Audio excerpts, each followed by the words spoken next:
you can sometimes compare like Chicago to Minneapolis or like big cities like that, but you can't really compare anywhere to New Orleans because they're so culturally diverse. It's the greatest place ever and you can't really compare it to anywhere else.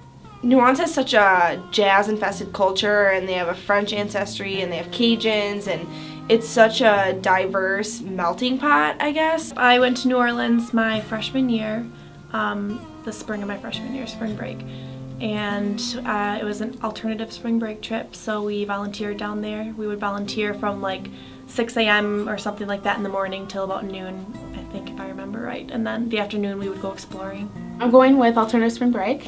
And we're going to work on rebuilding houses that were devastated by Hurricane Katrina, and one of the days we're working with the Humane Society, so I'm pretty excited about that. They all lost their houses in Hurricane Katrina, and granted it was 2013, but there was still a lot of work to be done down there. I just would like to be able to see that area from a different perspective. Like, we heard about Hurricane Katrina stuff on TV, and people who haven't actually been through that can't even comprehend the kind of, I mean, that was how many years ago, and they're still just like in disarray after that tragedy. So I just want to go out and see and experience that firsthand, I guess, and be able to help in any way I can. I was born in Florida, but I lived in New Orleans up until Hurricane Katrina.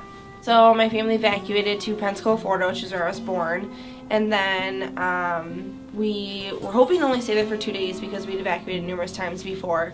But we ended up staying there for 2 weeks, and so we had to buy all new clothes, and we were enrolled in school in Florida.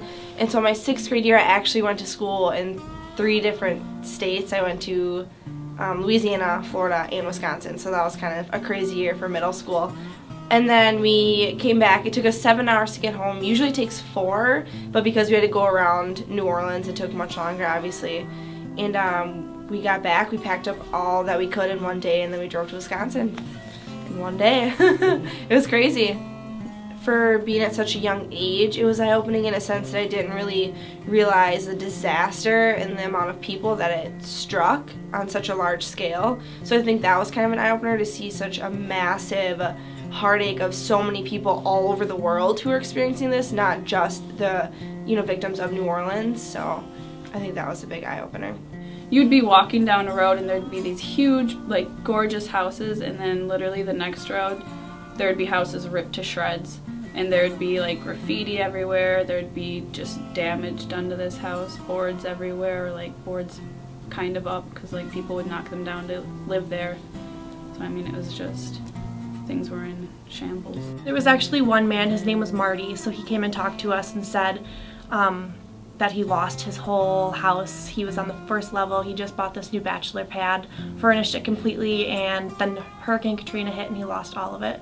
So, and he said he was rebuilding, and we built one of his houses for him, and now he was running for mayor. So just that he came through it all, and he's like, look for me one day, I'm Marty. The people of New Orleans are so happy. They can literally come from nothing and they'll be the most polite, happy, respectful people you've ever met. It's a great area to be around, surround yourself with those kind of people. The people down there, they just have so much spirit and pride of who they are and where they're from. It's amazing. It's really cool to see. There's a huge parade, lights everywhere, they threw out beads. We went to the St. Patty's Day parade one night, and just the people there, they were just so friendly and kind. Every single person that we were with was just amazing. We went on like a gator boat tour. Like, they had, all the houses had stilts because of all the storms and everything. But I mean, like, the houses that were on water were like really cool because you literally just drive a boat up to them. I learned that alligators and crocodiles eat marshmallows. We were throwing out jumbo marshmallows to them because they're cold-body animals and they absorb the sugar, and that helps them stay warm. As for the heart of New Orleans, there's obviously the French Quarter, which is a huge tourist attraction. The French Quarter itself is like, it's a big market that you can walk. There's like street dancers everywhere and people doing paintings and all these little shops with like crepes and coffee and everything. It's really awesome down there. The French Quarter is definitely a place to go in New Orleans if you go there because it really encompasses all the different cultures and all the different people. Local artists sell their art, which is really cool. They also have like gypsies, fortune tellers, anything you can think of, street performers. People who do like break dancing, like in the middle of the street. And behind the square is actually the cathedral, so that's really pretty, and a lot of people go there to see the cathedral. The most interesting aspect of New Orleans, I would say, is their food.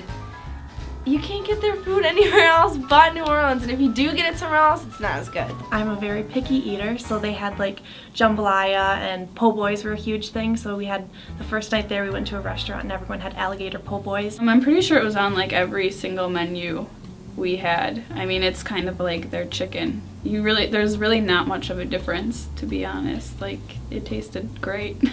I was a little skeptical, so I just stuck to my cheeseburger, but I did try it one of the last nights we were there, so it was definitely good. A huge dish in the South is gumbo, which I'm sure you've heard of. And gumbo, like crawfish etouffee, you kind of just throw in whatever you want to throw in. And alligator is a staple meat for gumbo. And I've never had alligator, so I can't say I don't like it, but I'm not gonna try it anytime soon, so I don't think I'd have alligator gumbo, to be honest. They're called beignets or beignets. I don't know how to pronounce them, but they're at Cafe du Monde, and they're like dough, and you deep fry them, and then you put powdered sugar, like a whole bunch of unhealthy amount of powdered sugar on them, and then you eat those, and they are delicious.